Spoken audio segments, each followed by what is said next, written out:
안녕하세요. 연세한국어 6급 과제 부문 안봄입니다. 오늘은 제5과 3 정리해 봅시다. 과제 총 복습편입니다. 교재 163쪽입니다. 1번 다음은 이색 스포츠입니다. 이 스포츠의 경기 방법과 규칙에 대해서 이야기해 봅시다.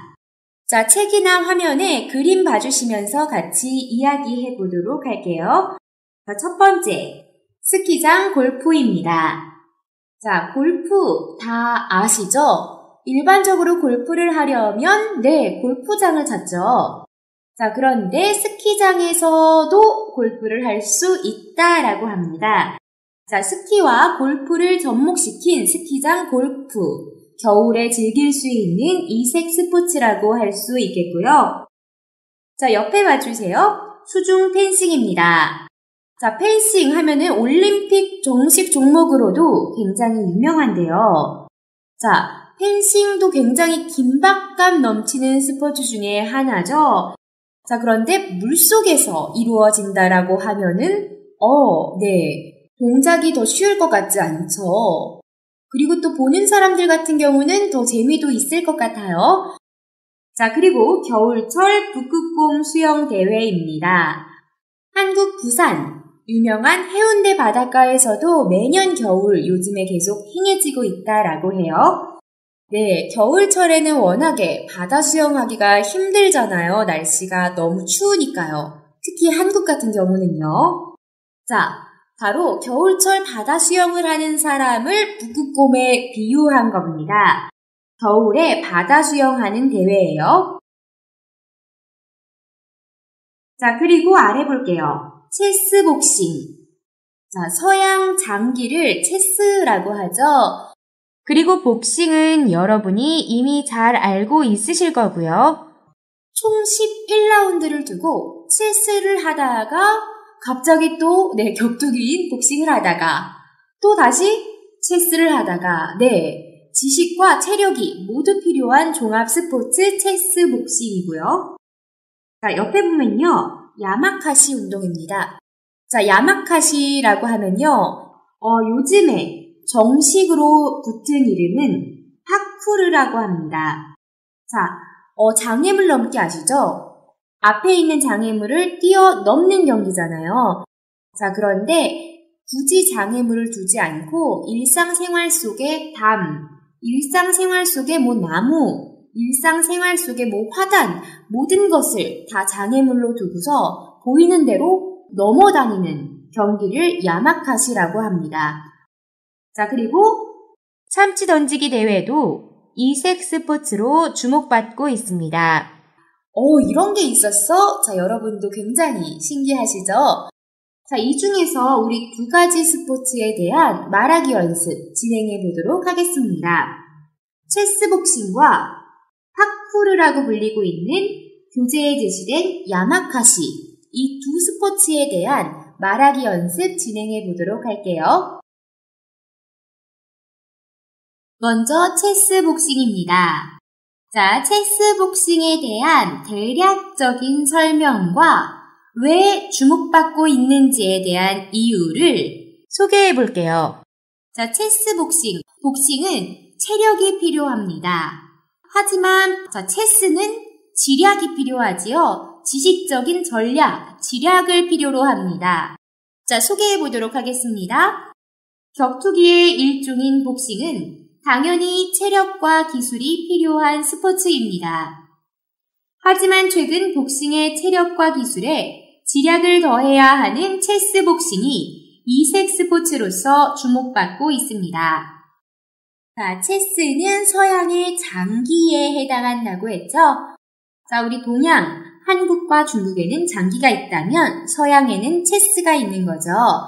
자, 서양의 장기에 해당하는 체스, 그리고 복싱을 서로 합친 거, 자, 접목시키다 사용해서 표현해 볼게요. 자, 그리고 이 규칙 간단하게 소개해 보겠습니다. 자, 체스 6라운드, 복싱 5라운드, 총 11라운드로 진행됩니다. 자, 총 11라운드로 이루어지다 사용하고요. 자, 먼저 체스부터 시작을 하는데 체스가 4분, 복싱 라운드는 3분을 계속 11라운드 내내 번갈아 가면서 진행합니다. 자, 소개해 보겠습니다. 서양의 장기에 해당하는 체스와 복싱을 접목시킨 체스 복싱은 체스 6라운드, 복싱 5라운드, 총 11라운드로 이루어지며 체스 4분, 복싱 3분을 번갈아 가면서 진행합니다. 자, 계속해서 체스 복싱의 재밌는 특징을 우리 배웠던 문법 이라도 을라치면 사용해서 소개해 보겠습니다. 자, 두뇌 사용이라도 멈추고 쉬다.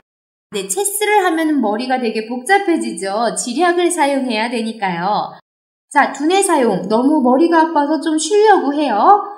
자, 이런 의도를 가지고 있을 때 의도대로 되지 않고 자, 바로 복싱으로 체력을 소진해야 돼요. 자, 그런데 또 반대로 이제 복싱을 멈추고 쉬고 싶어요. 체력 때문에요. 자, 의도, 소진된 체력을 보충하다. 자, 하지만 의도대로 되지 않은 결과 자, 바로 또 지략을 사용하며 집중해야 하는 체스 복싱이라고 해서요. 우리 문장 만들어 볼게요. 두뇌 사용이라도 멈추고 쉴라 치면 바로 복싱으로 체력을 소진하고 소진된 체력이라도 보충할라 치면 또 바로 지략을 사용하며 집중해야 하는 체스 복싱은 총 11라운드 내내 선수와 관중을 바짝 긴장하게 만드는 이색 스포츠입니다. 로 체스 복싱 소개해 볼 수 있겠습니다. 계속 야마카시, 파쿠르 소개해 보겠습니다. 역시 이색 스포츠로 주목받고 있습니다. 사용해서 야마카시, 파쿠르 소개해 보겠습니다. 일상생활의 모든 사물 및 자연물을 장애물 대상으로 여기고 이를 뛰어넘는 운동이죠. 네, 최근 일상생활의 모든 사물 및 자연물을 장애물 대상으로 여기고 이를 뛰어넘는 야마카시 파쿠르가 이색 스포츠로 주목받고 있습니다. 자, 특징 첫 번째, 환경 제한 없이 어디에서나 즐길 수 있죠. 두 번째, 도심 내에서 느낄 수 있는 스릴, 그리고 어떠한 어려움도 다 넘을 수 있다는 젊은이들의 도전 정신. 자, 이러한 점 때문에 자, 마니아 계층이라고 하면은 인기가 엄청 많진 않지만은 한번 빠지면 헤어나올 수 없는 광팬들을 우리 마니아층이라고 하거든요. 자, 마니아 계층이 점점 늘어나고 있다라는 현상 소개하겠습니다. 환경 제한 없이 즐길 수 있다는 장점과 도심 내에서 느낄 수 있는 스릴, 어떠한 어려움도 넘을 수 있다는 젊은이들의 도전 정신을 느낄 수 있다며 마니아 계층이 점점 늘어나고 있습니다. 자, 규칙 소개해야 하는데 네, 정말 특별한 방법과 규칙이 없는 운동입니다. 자, 그냥 본인에게 맞는 자세가 중요하고 또 떨어질 때 네, 낙법이 중요하다라고 해요. 특별한 방법과 규칙이 없는 특징 소개해 보겠습니다. 특별한 방법과 규칙 없이 누구나 어떠한 사물이든 본인에게 맞는 자세 및 낙법을 활용해 넘을 수 있다고 야마카시 마니아들은 말합니다. 자, 하지만 야마카시가 좀 위험한 스포츠로 여겨지고 있는 것도 사실입니다. 자, 그 이유는 아무래도 도심 내에 위험 요소가 많기 때문이죠. 자, 부정적인 원인을 소개하는 탓에 사용해서 문장 만들어 보겠습니다. 하지만 도심 내에 위험 요소가 많은 탓에 일부 이 스포츠를 반대하는 목소리도 높습니다. 자, 다음 2번입니다. 2번. 여러분이 알고 있는 이색 스포츠를 소개해 보십시오. 그리고 재미있는 스포츠를 상상해서 이야기해 보십시오. 자, 보기에는요, 하이힐 신고 100m 달리기. 아이고, 하이힐을 그냥 신는 것도 힘든데 이걸 신고 뛰어야 하는 경기도 재밌겠네요. 자, 그리고 여성 베개 격투기. 자, 여자가 격투 종목을 하는 것도 굉장히 이색적인데 베개를 들고 하는 거는 또 더 이색적일 수 있겠죠? 자, 그 밖에 맥주 캔 우유병 보트 대회. 자, 우리 말하기 연습으로 할 건데요. 한국에서 실제로 유행하고 있는 이색 경기입니다. 자, 그 밖에 물속에서 축구하기 등등. 아, 이런 거 해보면 재밌겠다. 혹은 여러분들이 진짜 알고 있는 실제로 진행되고 있는 경기 뭐가 있나요? 자, 아까 제가 말씀드렸던 한국의 종입의 한강 건너기인 박스원 레이스 한번 소개해 보겠습니다.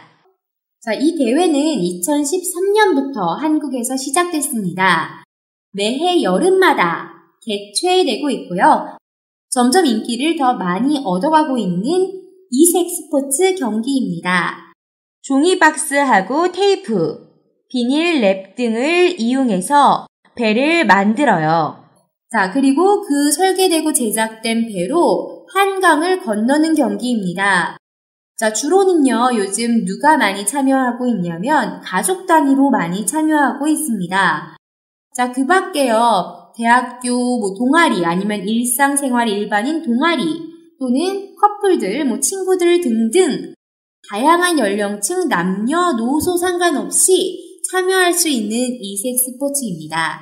자, 소개해 볼게요. 한국에서 2013년 여름부터 개최된 박스원 레이스가 매해 여름 개최되며 점점 인기를 더해가고 있습니다. 종이박스와 테이프, 비닐랩 등을 이용해서 시간 내에 배를 설계, 제작하고 제작한 배로 한강을 건너는 경기입니다.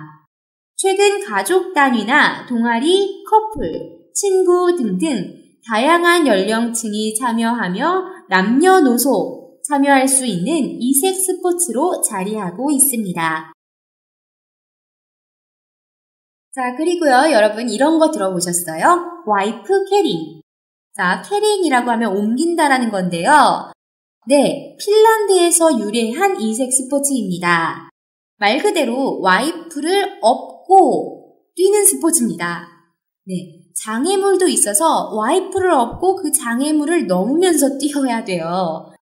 자, 아내를 중간에 떨어뜨리면 15초 동안 페널티를 받습니다. 자, 페널티를 받는다라는 것은 좋지 않은 벌칙을 받게 된다라는 건데요. 잠깐 15초 동안 멈춰 있어야 합니다. 자, 어떤 참가자는요, 아내가 너무 뚱뚱해서 정말 힘들게 완주를 한 커플들도 있고 그래요. 자, 이런 모습들이 굉장히 웃기겠죠? 그래서 보는 사람들도 많이 웃을 수 있는 이색 스포츠입니다. 자, 소개해 볼게요. 핀란드에서 유래한 와이프 캐링 또한 웃음을 유발하는 이색 스포츠로 유명합니다. 말 그대로 아내를 업고 뛰며 장애물을 넘는 경기입니다. 만약 업은 아내를 중간에 떨어뜨리면 15초 동안 페널티를 받게 된다고 합니다. 어떤 참가자는 아내가 너무 뚱뚱한 탓에 정말 힘들게 완주했는데 힘들게 경기에 임하는 과정은 사람들의 웃음을 자아내기에 충분했습니다. 로 소개해 볼 수 있겠습니다. 자, 계속해서 164쪽 문화읽기입니다. 자, 오늘 문화읽기 한국의 무술, 택견에 대해서 읽어보도록 하겠습니다. 첫 번째 단락입니다. 자, 택견의 역사성을 말하고 있는 부분 찾아주세요. 네, 정조 연간에 간행된 제물보에 탁견으로 나와 있고 굉장히 몇백 년 전 시대에도 기록이 있다라는 거죠. 역사성 있다라는 거고요. 태종실록, 세종실록에서는 택견을 통해 군사를 뽑은 기록이 전해진다 했죠. 자, 택견이 행해지고 있는 형태는 어떻다라고 했죠? 네, 서로 싸우는 격투기로서 민속놀이로 행해지고 있고요. 또 편을 짜 승부를 겨루는 단체 놀이로도 행해지고 있다라고 소개했습니다. 자, 계속해서 두 번째 단락 첫 번째 부분입니다. 택견의 특징이 소개되고 있는 단락인데요. 택견의 독특한 특징, 뭐라고 했죠? 네, 이 부분이죠. 상대방이 공격하기 쉬운 위치에 한쪽 발을 내어주는 대접의 규칙이 특이하다라고 했습니다. 자, 이 규칙이 의미하는 것, 뭐라고 했죠? 뒷부분에 있습니다.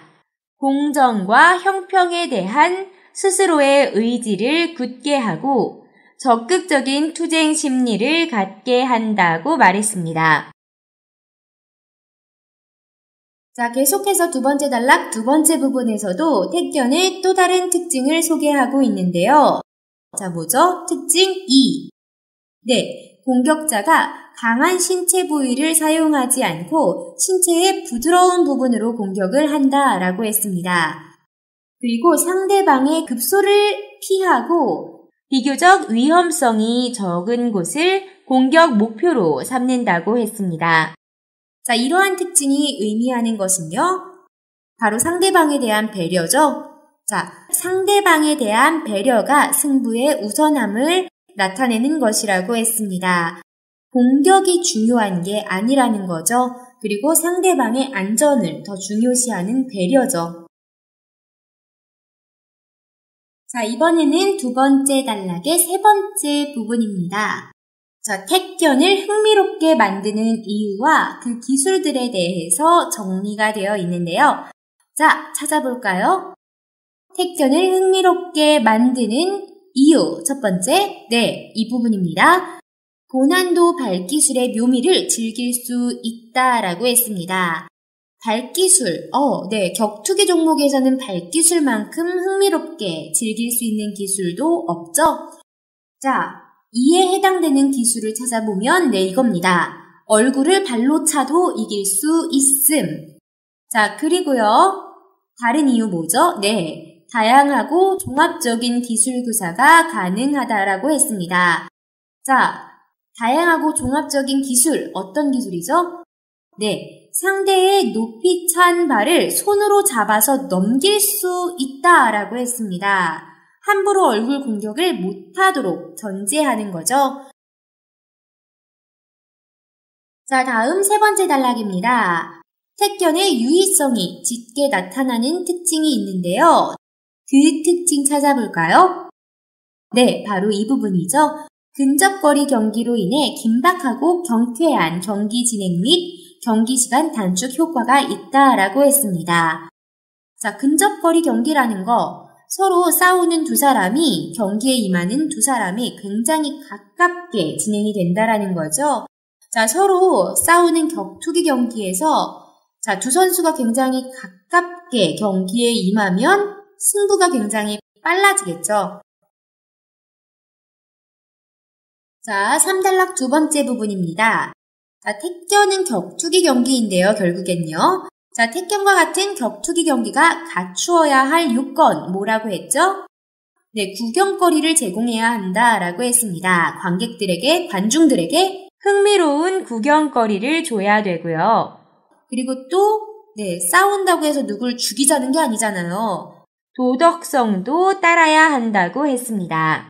자, 따라서 관중들의 흥미 유발을 하기 위해서 필요한 요소는 또 뭐라고 했죠?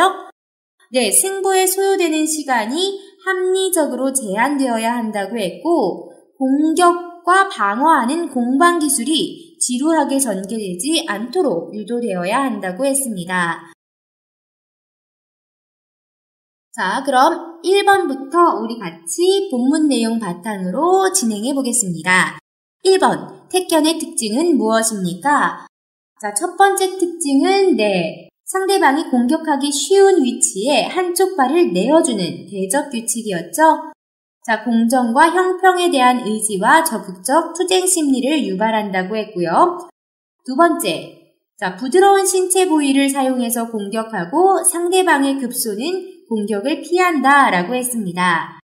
상대방에 대한 배려가 승부에 우선시되는 대목이었고요. 세 번째, 기술의 묘미가 다양하다라고 했습니다.